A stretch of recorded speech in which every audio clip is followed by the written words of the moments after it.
Okay, so I'm kind of on a roll on this topic. I was just after I did the video, I was thinking, this is a good example of what I mean, guys, by understanding assets on one side, money or currency on the other side. When you're thinking about trading, this is what FX risk is this is a great example. So let me see if I can try to put this into words, what I'm thinking. So I'll tell you this, guys. Like I was saying, when we're pricing Bitcoin, we are pricing it in dollars. So what's interesting is if and when society starts to move Bitcoin to the money side of the equation, that's when things get interesting. And let me show you an example of what I mean by that, and you'll start to see where the FX risk really comes in, because you'll see that when one side of the equation goes down, the other side of the equation is going up. You'll start to understand the risks with understanding what you're calling money versus the asset, because one person is going to be losing, the other person is gaining, or there's an advantage depending on what you need to do on each side of this equation. You can see that a lot if you're an entrepreneur, you're in business, you're in international business, you understand this, because when you need to buy the asset or you need to buy labor, and your money that you're going to purchase these in is going up, that creates a problem for you, because now the things that you need to buy, your inventory, is costing you a lot more relative to where it was a week ago or a day ago or a month ago. Okay, so let me explain what I mean by this. Try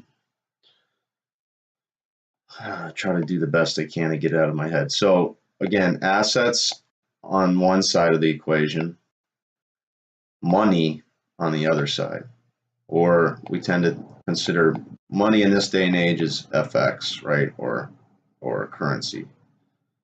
So look at this. So you can also think about in terms of labor. So if I have to pay a consultant $10,000 in my business, right? Again, dollars. When somebody sends me an invoice, they don't send me, hey, I'll work for one BTC and do this job for you. We don't do it. We're not at that yet. And Bitcoin is not interacting with the society in that manner yet. And it very well may, but that's not what's going on right now. We really have BTC on the asset side, right? Okay, so watch. So the asset or the labor in this example, it costs me $10,000 to pay a consultant. So I have labor on one side, I have money on this side, dollars. Okay. Now, just like in Venezuela, if this thing is collapsing, people are going to try to, they're going to get rid of this as fast as they can to buy the things they need, because this is collapsing. All right. Now look at what were to happen if we put BTC over here. So if someone said, well, I'll do this job for you, Jason, but it's going to cost you 1 BTC. Well, what if Bitcoin goes to 20,000, in a few weeks or by next month? Shit, I got a problem. By labor, what cost me the same job last week is now this 1 Bitcoin is $20,000. It used to cost me 10, now it's 20,000. Well, guess what?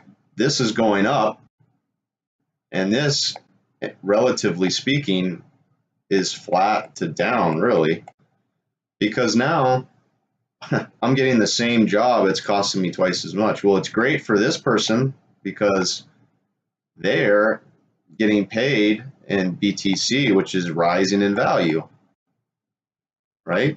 Now they get paid for doing the job. It's worth 20,000 USD if they want to convert that to USD.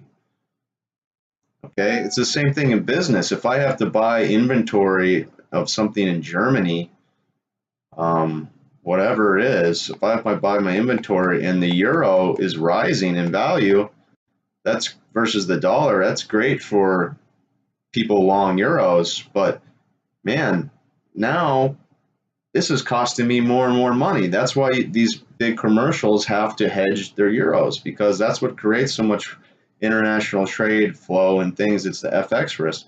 If the euro explodes, now it's costing me, it could cost me double the amount.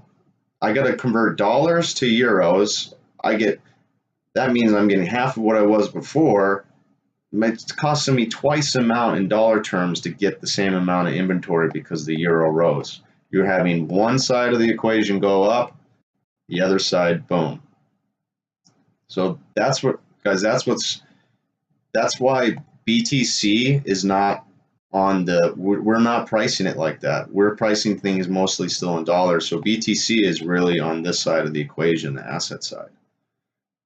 But what's as interesting is these exchanges are treating it like it's kind of on this side. So when you're looking at your performance, it's not quite reality.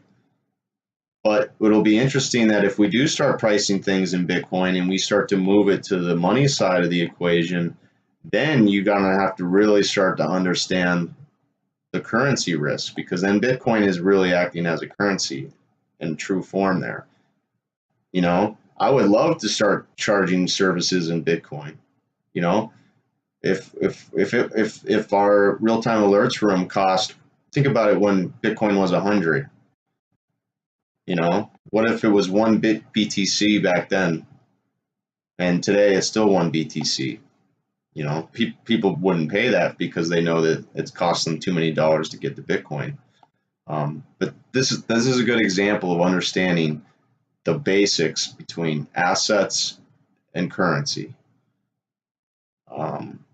You got to understand trade in FX and understand the FX risk. So anyway, guys, that's just been kept popping in my head, so I thought I'd share.